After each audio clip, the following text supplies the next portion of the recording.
تو میں نے پہلا سوال ہی آج اس کا جواب دینا اس لیے سوچا کیونکہ آج 5 نومبر ہے 2019 اور آج ایگزیکٹلی 29 سال ہو گئے ہیں مجھے اپنا کام کرتے ہوئے. 5 نومبر 1995 سے میں نے جاب چھوڑ کے اپنا کام شروع کیا تھا. تو 29 سال ہو چکے ہیں اور آج میں یہ کہہ سکتا ہوں کہ جی میں لوگوں کو اگزامپل دے سکتا ہوں کہ جی میں نے تو اپنا کام کیا. تو بنیادی طور پہ ایک بات یاد رکھیے, میں نے بھی کیریئر میں پہلے جابس کی ہیں اور جاب جو کرتے ہیں وہ اچھی چیز بھی ہے, اس کا کافی ایکسپیرینس ہے. کئی لوگوں کے لیے جاب شاید اچھی ہوتی ہو, اسپیشلی وہ جو لوگ بہت کیجول ہیں, جو زیادہ لائف میں ڈسپلنڈ نہیں ہیں, اور یا جو بجٹ جو سا ہے وہ اپنا مینیج نہیں کر سکتے, رسپانسیبل سیلف رسپانسیبل نہیں ہیں, تو ان کے لیے ایک اس حساب سے جاب میں وہ چل جاتے ہیں کہ جی ان کو پتہ ہے اتنی فکس انکم تو مل جائے گی. اپنے کام میں آپ کو پتہ ہے رسک جون سا ہے وہ کافی ہوتا ہے, محنت کرنی پڑتی ہے, ایک ڈسپلن کے ساتھ کام کرنا پڑتا ہے, فنڈس کو مینیج کرنا پڑتا ہے. تو میں نے تقریباً 10-12-15 سال سے میں انٹرپرینورشپ پڑھا رہا ہوں, اور میں نے لوگوں نے مجھ سے پوچھا کہ جی آپ نے لوگوں کو کافی عرصے سے آپ یہ کرتے ہیں. میں کہ میں اتنے سال جاننے کے باوجود بھی میں نے نہیں پڑھایا اس ٹاپک کو.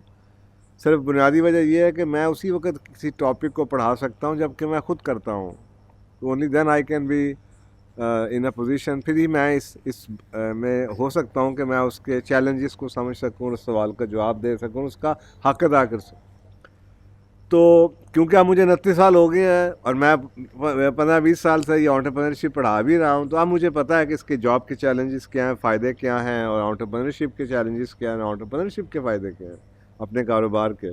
ایک حدیث ہے, ہم بہت اچھی طرح سے جگہ جگہ پہ کوٹ کی جاتی ہے, اور وہ جو حدیث ہے وہ ایسی ہے کچھ کہ 10 میں سے 9 حصے جو رزق ہے اس کے اپنی تجارت میں ہے. اور یہ تجارت کا ذکر سر اس وجہ سے آیا کیونکہ آج انگریزی میں آپ تجارت کو ٹریڈنگ کہتے ہیں, تو لوگ اس کو یہ نہ سمجھیں کہ اس کا معنی صرف ٹریڈنگ ہی ہے. لیکن آپ یہ کانٹیکسٹ کو دیکھیے کہ 1400 سال پہلے مدینہ کے اندر جب رسول پاک صلی اللہ علیہ وسلم تھے اور پہلی ایک اسلامک ویلفیئر اسٹیٹ بنی, تو اس وقت اور تو کسی قسم کا کوئی بزنس نہیں تھا. آج تو بہت قسم کے بزنسز ہیں, لوگوں کے بہت قسم کے کاروبار ہیں, لیکن اس وقت ٹریڈنگ جون سی ہے وہ واحد ایک یعنی کہ بزنس ہوتا تھا. اس وقت سروسز جو سیل کی جاتی تھیں اس کو ہم لیبر کہتے تھے, ہاتھ کی کمائی کہتے تھے. آپ نے کسی کو انگیج کیا, کام کروا لیا, اور اس کے بعد آپ نے اس کا معاوضہ دے دیا, تو وہ ایک طرح سے جاب کی کیٹیگری ہوتی تھی. یہ جو منتھلی انکم کا کانسیپٹ ہے اس وقت نہیں ہوتا تھا, تو اس وقت منتھلی سیلری کا کانسیپٹ نہیں ہوتا تھا. اس وقت آپ لوگوں کو انگیج کرتے تھے تو کسی کام کے لیے انگیج کرتے تھے اور اس کے آپ اس کو معاوضہ دے دیتے تھے. تو اس کا مطلب ہے کہ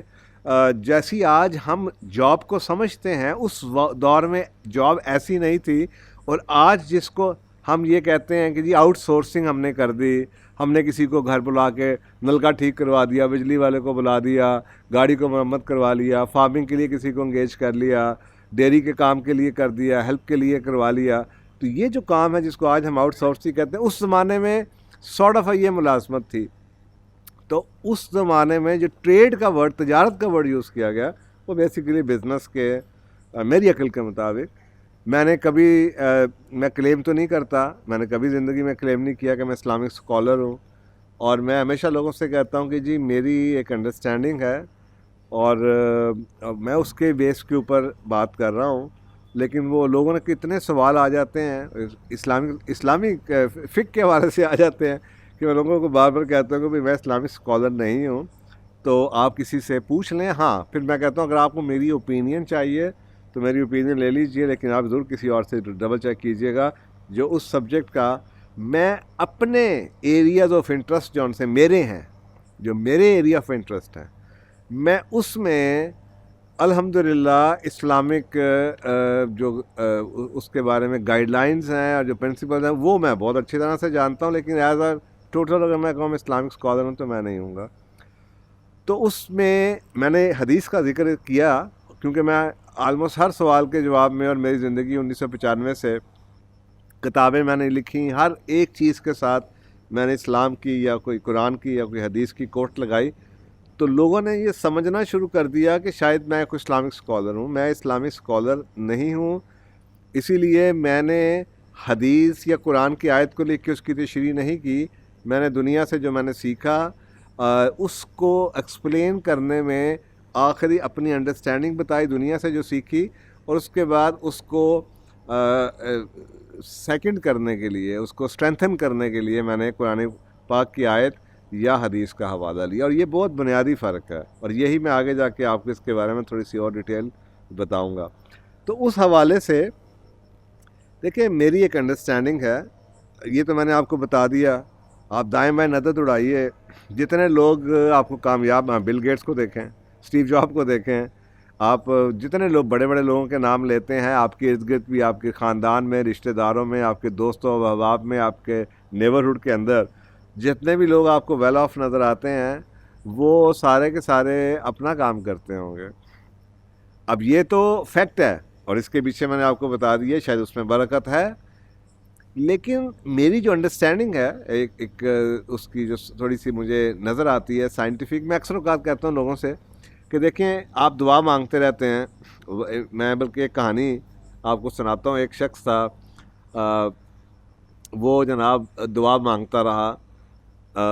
کہ اللہ میرا رزق بڑھا دے. اچھا، اب وہ دعائیں مانگی جائے، وہ نماز وغیرہ نہیں پڑھتا تو اس نے نمازیں پڑھنی شروع کر دیں. صبح دوپہر شام اللہ میرا رزق بڑھا دے، اللہ میرا رزق بڑھا دے. اس کے جناب دفتر میں کچھ حالات خراب ہونے شروع ہو گئے، اور کچھ عرصے میں اس کی نوکری چلی گئی. اب میرے پاس وہ اس وقت آیا جب اس کی نوکری جا چکی تھی، اور وہ مجھ سے یہ سوال پوچھنے آیا کہ جی آپ کہتے ہیں دعائیں قبول ہوتی ہے، میرا تو بیڑا غرق ہو گیا دعاؤں سے. جب سے میں نے نمازیں پڑھنی شروع کی ہیں، دعائیں مانگنی شروع کی، میری تو نوکری چلی گئی ہے. تو میں نے اس کو کہا تم کیا دعا مانگتے تھے؟ تو اس نے مجھے کہا جی میں دعا مانگتا تھا کہ رزق. میں نے کہا مبارک ہو. کہتا جی آپ مجھے مبارک دے رہے ہیں، میری نوکری میرے سے برے حالات ہیں. تو میں نے اس کو یہ کہا دیکھو یار، اللہ سبحانہ تعالیٰ کا نظام اور ہے. میرا خیال ہے تمہاری دعا قبول ہو گئی ہے، کیونکہ جو تم رزق کا مطالبہ کر رہے ہو وہ 10%، 15%، 20% انکریز تو نہیں مانگ رہے نا. دفتروں میں تو یہی ملتی ہے سال میں انکریز. تم کہہ رہے ہو اللہ میرے پر بہت ذمہ داریاں ہیں، میرا باپ بوڑھا ہو گیا ہے، میں نے گھر بھی چلانا ہے، میرے بچے بڑے ہو رہے ہیں، مجھے ان کو اچھی جگہ پہ تعلیم و تربیت دینی ہے، میں کچھ خدمت خلق کا کام بھی کرنا چاہتا ہوں. یہ سارا کام کے لیے تو آپ کو جاب کوئی نہیں دے گی، اور نہ ہی اللہ سبحانہ تعالیٰ اپنے قانون کو توڑے گا. تو نہیں ایسے کہ جی آپ اچانک ہی جناب باس آپ کو بلائے، گلے لگائے اور اس کو کہیں جناب آج کے بعد میں نے آپ کو ڈائریکٹر بنا دیا، اپنی سیٹ پہ بٹھا دیا، آج کل سے آپ کی تنخواہ جو سی 3 گنا ہوگی. ایسا تو نہیں ہوگا. اب آپ کی دعا قبول ہو گئی ہے، لیکن وہ قبول ہوئی ہے لیکن وہ اللہ نے اپنے حساب سے کی ہے، اور وہ ایسے ہے کہ آپ کو اشارہ ہے کہ اب آپ اپنا کام کریں. تو خیر اس کو ذرا جھٹکا تو لگا، لیکن اس کو پھر میری بات سمجھ آئی. کافی دیر میں سمجھانے کے بعد اس نے اپنا کام شروع کیا، اور الحمدللہ وہ آج شخص وہ کروڑ پتی ہے. تو یہ بعض دفعہ ہمیں یہ سمجھنا چاہیے کہ جی ہم دعائیں مانگتے ہیں، لیکن کیونکہ ہمیں دین اس طرح سے ہم نے سمجھا نہیں ہوا، سیکھا نہیں ہوا، بتانے والے موجود نہیں ہیں، تو بعض دفعہ ہم کہتے ہیں کہ یار، اور ڈر کے نعوذ باللہ اپنی نمازیں چھوڑ دیتے ہیں، اور یہ سمجھتے ہیں کہ یہ دعائی قبول نہیں ہو رہی ہے تو الٹا کام ہو گیا. بھائی آپ کی دعائی قبول ہو رہی تھی، اب آپ کی دعا اللہ نے قبول کی، لیکن اللہ کہتا ہے میں اپنا قانون نہیں توڑتا. اور اللہ کا قانون یہی ہے کہ جو آپ کے اوپر تو صاف ظاہر کمپنی کی پالیسی ہیں، وہ ادھر تو تیسری طرح آپ کی 3 گنا بڑھے گی نہیں جو آپ مانگ رہے ہیں، تو اس کے لیے آپ کو کچھ ہل چل کرنی پڑے گی. ہمارا پرابلم یہ ہے کہ ہم چاہتے ہیں اسی نوکری پہ رہیں اور اسی نوکری پہ 3 گنا تنخواہ بڑھ جائے. وہ نہیں ہو سکتا کیونکہ وہ اللہ کا قانون نہیں ہے. تو میرا خیال ہے یہ جو میں نے آپ کو اس کا ایک جامعہ سا جواب دینے کی کوشش کی ہے. بہت لمبا سبجیکٹ ہے، میں آپ کی پوری انٹرپرینرشپ کے بینیفٹ نہیں پڑھا سکتا. میرے جیسے شخص کے لیے میری ویلیوز کچھ ایسی ہیں، اقدار ایسی ہیں کہ میں نے جاب کی ہے الحمدللہ، بڑے کامیاب طریقے سے کیا ہے. میرے میں ایک فلیکسیبلٹی ہے، میرے کچھ پرنسپلز ہیں جو کہ لوگ پسند کرتے رہے ہیں. جاب کے اوپر بھی مجھے جابس کے اوپر بھی بڑے بڑے ایوارڈ ملتے رہے ہیں. لیکن میری کچھ اور لائف کی کچھ اور چیزیں بھی ایسی ہیں، میرے کچھ پرنسپلز ہیں جو بعض دفعہ مجھے جاب کے اوپر تنگ کرتے تھے. تو مجھے بڑی اچھی، یعنی کہ آپ سوچیں 1963 کی میری پیدائش ہے، اور 1995 میں میں الحمدللہ کمپنی کا ڈائریکٹر تھا، اور مجھے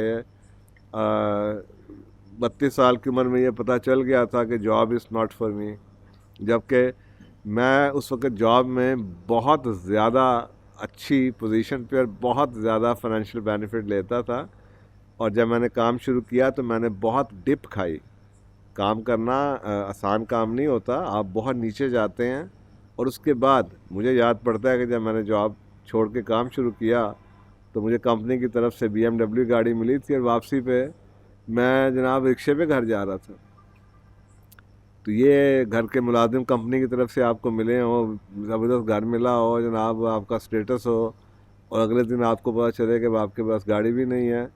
اور نہ آپ کو اگلے مہینے کی تنخواہ کی فکر کرنی پڑے گھر کے خرچے کے لیے۔ میں نے پھر ایک اپنے گھر سے ڈائننگ ٹیبل لے کے الحمدللہ میں نے کام شروع کیا، تو 2-3 سال ٹف گزرے، اس کے بعد الحمدللہ بہت ایک دم پیک آئی، اور پھر آپ کو پتہ ہے بزنس سائیکل تو آتے رہتے ہیں، لیکن الحمدللہ اس کے بعد سے میں اپنا ہی کام کرتا رہا۔ میں نے کبھی سیکنڈ تھاٹ میرے دماغ میں نہیں آئی کہ میں نے غلطی کی، لوگوں کے حساب سے میں نے غلطی کی تھی، شروع میں لوگ کہتے تھے، لیکن یہ مت غلط فہمی میں رہیے گا کہ جو آپ کا سٹیٹس ہے جاب کے اوپر، آپ اگلے دن اپنا کام شروع کریں گے تو وہ سٹیٹس آپ کو اگلے دن مل جائے گا۔ یہ جو غلط فہمی ہے نا، یہ آپ کو بڑی اس چیز کا احساس ہونا چاہیے کہ کمپنی اکثر اوقات آپ کو جو تنخواہ دیتی ہیں وہ، معاف کیجیے گا برا نہ مانیے گا، وہ آپ کی ویلیو نہیں ہوتی۔ آپ دیکھیں، آپ کو پتہ ہے کہ آپ سیوک نہیں چلا سکتے، کرولا نہیں خرید سکتے، لیکن کمپنی آپ کو دے دیتی ہے۔ کمپنی اس کے بدلے میں آپ کو پیسے کبھی نہیں دے گی، آپ کو گاڑی دے دے گی، آپ کو سٹائل دے دے گی، سٹیٹس دے دے گی، اور وہ اس وجہ سے دیتی ہے تاکہ آپ ان کے سائیکل میں رہیں، تاکہ آپ کی cost of leaving the job جو سی ہے وہ بہت بڑھ جائے۔ آپ 10 دفعہ سوچیں کہ یار اگر میں، دیکھو جی مجھے کمپنی سے 2 لاکھ روپیہ تنخواہ ملتی ہے، 50,000 روپے کی گاڑی ہے، پٹرول کے خرچے ملتے ہیں، فیول ملتا ہے، موبائل کے خرچے ملتے ہیں، بچوں کی جناب میڈیکل ملا ہوا ہے، تعلیم و تربیت پہ کچھ نہ کچھ مل جاتا ہے، دنیا میں جناب میں گھوم پھر لیتا ہوں، سیر سر ہو جاتی ہے، ٹرپ لگ جاتے ہیں، PC میں ٹھہر جاتا ہوں۔ او بھائی میں اتنے پیسے تو، کوئی نوکری آپ کو اپنا کام تو دکان کچھ بھی کر لیں اگلے مہینے سے آپ کو اتنے پیسے تو نہیں ملنے، تو وہ جان بوجھ کے وہ آپ کو اس طریقے سے بڑھا دیتے ہیں کہ آپ تاکہ نہ چھوڑ سکیں۔ تو یہ بات یاد رکھیے کہ اس غلط فہمی میں کبھی بھی جاب نہ چھوڑیے گا کہ آپ اپنا سٹیٹس مینٹین رکھیں گے۔ سٹیٹس ہمیشہ نیچے آتا ہے، لیکن وہی ہے کہ تندیے بادیں مخالف سے نہ گھبرائے عقاب، یہ تو چلتی ہے تجھے اونچا اڑانے کے لیے، آپ نے نیچے جانا ہی جانا ہے، لیکن اس کے بعد پھر آپ اوپر آئیں گے، آپ طریقہ سیکھ لیں گے، آپ کو سمجھ آ جائے گی، ڈسپلن آ جائے گا، آپ کو بجٹنگ آ جائے گی، آپ کے اندر آپ کی کلائنٹل آ جائے گی، وغیرہ کرتے کرتے کرتے آپ کے اپنے فلیکسیبلٹی آپ کو مل جائے گا، فلیکسی اسکیجول ہے، آپ جب دل کریں، آپ کو نہیں ضرورت کہ جناب آپ نے سوٹ لگا کے جانا ہے، ٹائی لگا کے جانا ہے، اور آپ کا جب دل کرے کام کریں، 3 گھنٹے کریں یا 5 کریں یا 7 کریں، بہت فائدے ہیں۔ لیکن یہ یاد ضرور رکھیے گا کہ لگی لگائی انکم کا جو تنخواہ جسے آپ کہتے ہیں، وہ کچھ لوگوں کے لیے وہ اس لیے بہتر ہوتی ہے جن کی میں، کیونکہ انٹرپرینرشپ کے لیے گرٹ جسے آپ کہتے ہیں، کنسسٹنسی بہت چاہیے، ڈسپلن بہت چاہیے، آرگنائزیشن بہت چاہیے، سیلف رسپانسبلٹی آپ کی بہت چاہیے، کرج چاہیے آپ کو، آپ کی کچھ مینیجریل کیپیبلٹیز، کیونکہ ایز اے انٹرپرینر آپ اپنے سب کچھ ہیں، آپ ہی اپنے فائنانس مینیجر ہیں، آپ ہی اپنے جناب CEO ہیں تو COO بھی ہیں، تو CTO بھی ہیں، تو CFO بھی ہیں، اور CMO بھی ہیں، یعنی کہ آپ چیف مارکیٹنگ افسر بھی ہیں، چیف فائنینشیل افسر بھی ہیں، اور چیف ایگزیکٹو افسر بھی ہیں، اور چیف آپریٹنگ افسر بھی ہیں، اور چیف ٹیکنالوجی افسر بھی ہیں۔ تو یہ آپ کو بہت کچھ سیکھنا پڑے گا، تو جب آپ یہ چیزیں سیکھ لیتے ہیں تو الٹیمیٹلی آپ واپس آتے ہیں۔ لیکن میرا زندگی کا ایک بیلنس پرسپیکٹیو دیتا ہوں لوگوں کو، تو ہواؤں میں مت اڑا کریں، نیچے ڈپ آتی ہے اور کوئی آپ کو نہ بھی بتائے، دھکا دے دیتے ہیں اکثر اوقات لوگ آپ کو، اور پھر آپ کو ڈپریشن اس وجہ سے ہوتا ہے کہ آپ کو کسی نے بتایا نہیں۔ میں آپ کو بتا رہا ہوں ایسا ہی ہوگا، لیکن الٹیمیٹلی انشاءاللہ تعالیٰ you will learn how to swim, آپ کو سمجھ آ جائے گی کہ تیرا کیسے جاتا ہے۔ تو یہ ہے جناب پہلا سوال